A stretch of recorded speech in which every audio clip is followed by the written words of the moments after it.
কি নাম আপনার? আসসালামু আলাইকুম। আমার নাম মোহাম্মদ ইকবাল হোসেন। কোন দেশে যাচ্ছেন? আমি সৌদি আরবে দাম্মাম যাইতেছি। সৌদি আরবে দাম্মাম যাচ্ছেন? জি, আহ, কি কাজে যাচ্ছেন? কফি শপের বিষয়। কফি শপের বিষয়ে? জি, এটা ডাইরেক্ট কফি শপের বিষয়, কোম্পানির বিষয়? এটা ভোট আনলোর বিষয় আর কাজ করুন কোম্পানির বিষয়। জি, কফি শপের বিষয় তো। জি, জি। আপনার বেতন কত? আমার বেতন 1500 রিয়াল।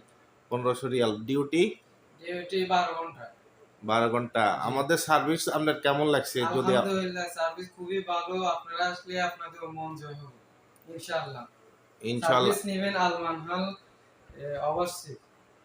আচ্ছা, ঠিক আছে, ধন্যবাদ। দোয়া করবেন আমাদের জন্য। ঠিক আচ্ছা, আছে। ঠিক আছে। আপনার টিকিট পাসপোর্টটাকে বুঝে পাইছেন? এই যে পাসপোর্ট, জি, আমার টিকেট পাসপোর্ট বুঝে গেছে। একটু দেখাবেন আমাদের দর্শকদেরকে? আপনি যদি আমাদের দর্শকদের উদ্দেশ্যে দুইটা কথা বলতেন, কেমন লাগলো আমাদের কাজ কাম, বা এর আগে ইনশ- আপনাদের? ইনশাআল্লাহ আপনাদেরকে হতাশ করবে না, খুবই দ্রুত ওনাদের কাজ কাম হয়। আপনার যেরকম আশা থাকবে ওরকমই পাবেন আপনারা। ইনশাল্লাহ। ওকে, ভালো থাকবেন ভাই। ইনশাআল্লাহ। ধন্যবাদ। আসসালামু আলাইকুম।